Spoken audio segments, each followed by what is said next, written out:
right, we are back on a regular schedule today, so you have the usual number of lessons for me to work on. Remember, we said that the printing press really enabled people to learn more about the Bible and to interpret for themselves what the Bible meant.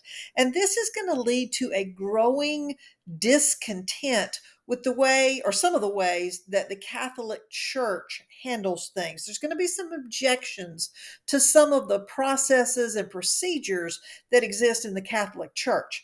And one man in particular sort of spearheads this objection. And he's going to make no bones about the fact that there are things that he feels like the Catholic Church is doing that they should not do.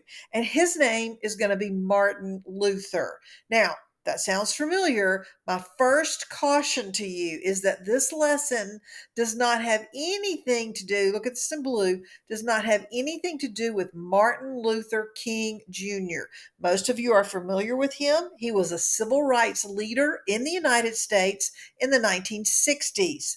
Martin Luther here that we are talking about is a historical figure from the 16th century. He was a German monk. So he's in Europe. Okay, two totally different people. So please don't confuse them.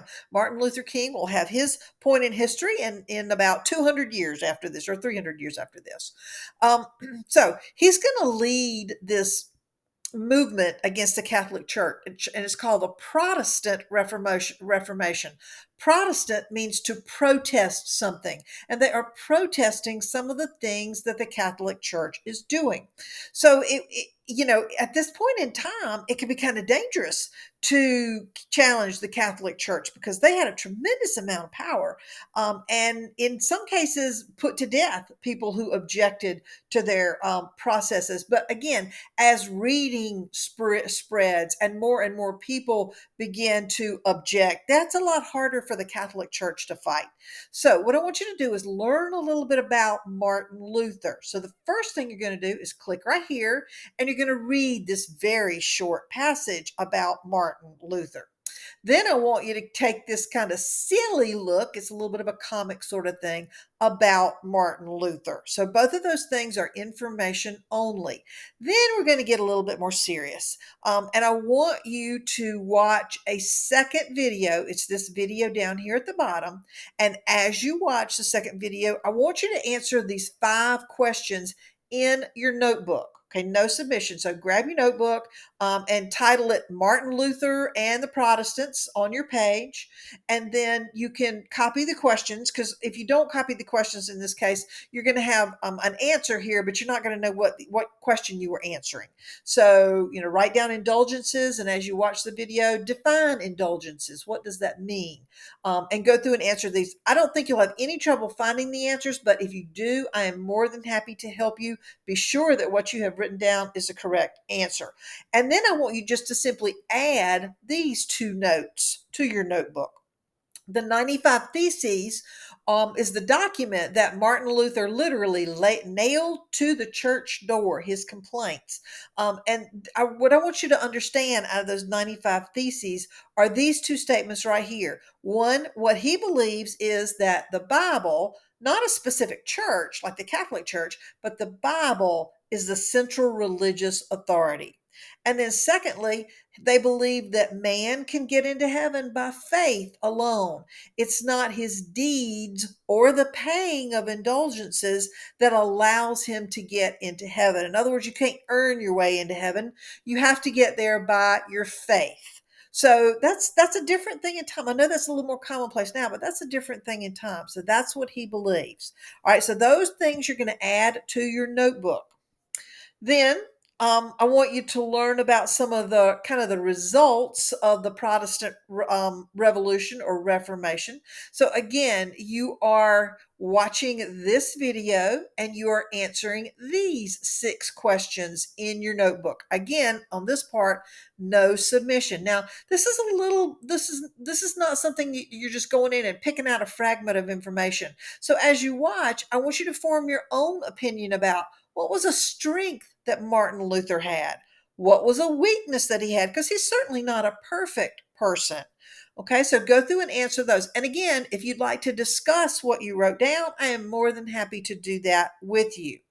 Now, where is this leading? This is leading to your first discussion question. This means you're going to get a chance to interact with your classmates. Um, Remember, you always want to be polite to your classmates because I'm going to ask you to respond to something that they wrote.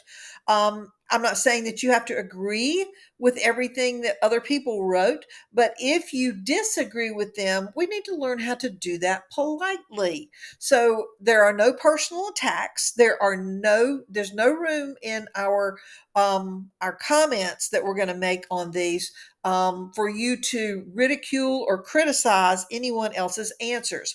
If you do disagree with someone, then you need to say that. You can say, I disagree with what you said because, and make sure you explain what your viewpoint is. That give and take is what will make for a good discussion. So remember, don't forget, this question is talking about Martin Luther from the 1400s, not Martin Luther King. So, what do I want you to think about? We've written down some stuff about Martin Luther. He brought a lot of complaints against the Catholic Church, but he also translated the Bible so that it could be read by more people, and he championed the ideas of individual rights. In other words, the human being has individual rights, but wasn't perfect. He was also a little bit vindictive, which means he kind of held a grudge. He particularly did not like Jewish people. He believed that their homes and their churches should be burned and their money taken.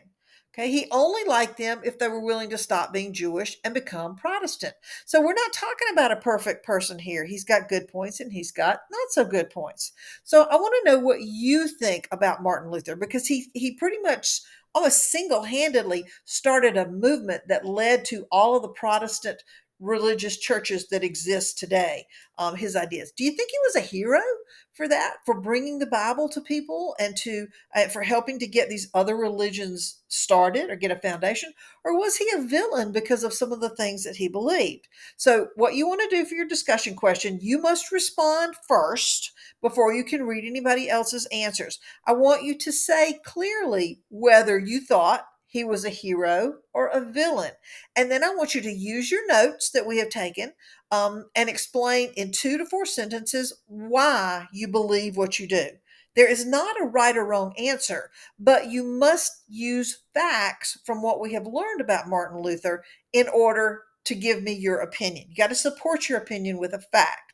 Then I want you to respond thoughtfully to one of your classmates' posts. Explain whether you agree or disagree, and be sure that you explain why you agree or disagree with them.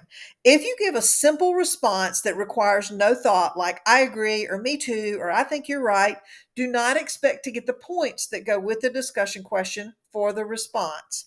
You get 6 points for your response and up to 4 points for your response to a classmate. So make sure that it is thoughtful. And all you have to do is hit reply, and you're going to post your answer. And then you can go in and read some of your classmates and reply to them as well. Let me know if you're not sure what you need to do.